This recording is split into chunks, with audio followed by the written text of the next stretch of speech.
रोने का मतलब विषाद। विषाद से ही गीता की शुरुआत हुई। पहला अध्याय का नाम ही अर्जुन विषाद योग है। उस विषाद योग दूर करने के लिए और विषाद को प्रसाद में बदलने के लिए भगवान ने गीता सुनाई। उक्ताशय के प्रवचन सिवनी जिला मुख्यालय की स्मृति लॉन में करते हुए ब्रह्मचारी निर्विकल्प स्वरूप जी महाराज ने कहा कि विषाद को योग बना दिया, तभी अर्जुन का विषाद भी प्रसाद बन गया। अर्थात आपके जीवन में भी विषाद हो तो उसे योग के माध्यम से प्रसाद बना लो, जीवन सुखमय हो जाएगा। जो विषाद प्रसाद में अर्थात प्रसन्नता परमात्मा को प्राप्त करा दे, वो विषाद भी योग हो जाता है। बस आपको वो विषाद योग्य जगह पर प्रकट होना चाहिए।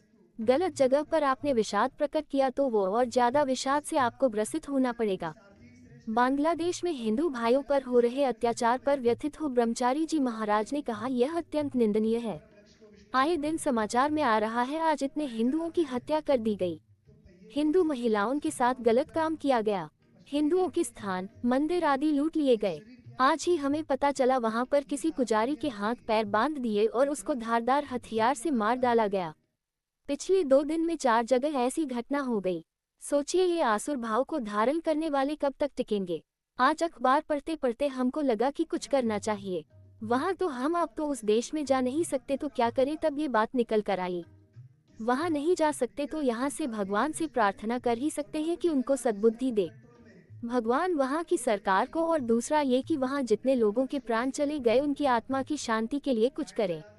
उपस्थित श्रद्धालुओं ने सामूहिक रूप से गीता का पाठ किया और उसका जो पुण्य है वह हमारे हिंदू भाई बहन और जितने भी लोगों की मृत्यु हुई उन्हें मिले और उनका कल्याण हो और वहाँ की सरकार को भगवान सद्बुद्धि दे।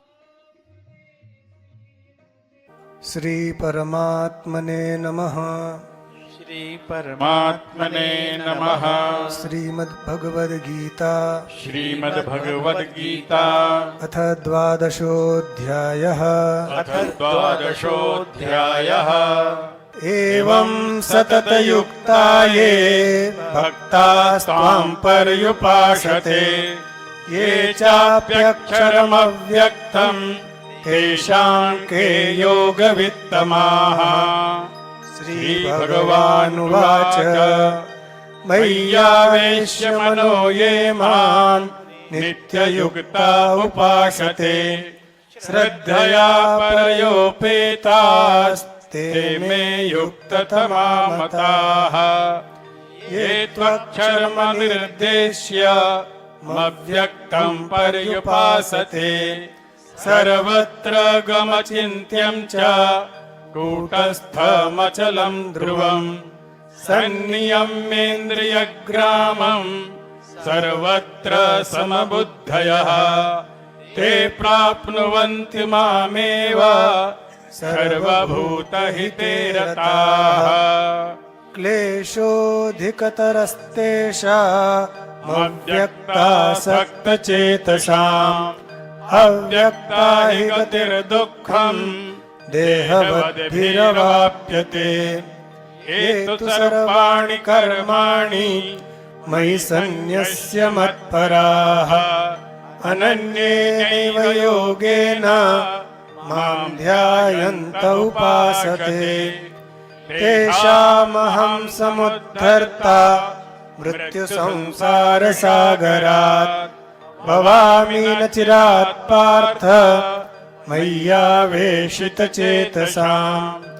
मय्येव मनः धत्स्व मयि बुद्धिं निवेशय निवसिष्यसि मय्येव अत ऊर्ध्वं न संशयः। अथ चित्तं समाधातुं न शक्नोषि मयि स्थिरम् अभ्यासयोगेन ततो मामिच्छातुं धनञ्जय। अभ्यास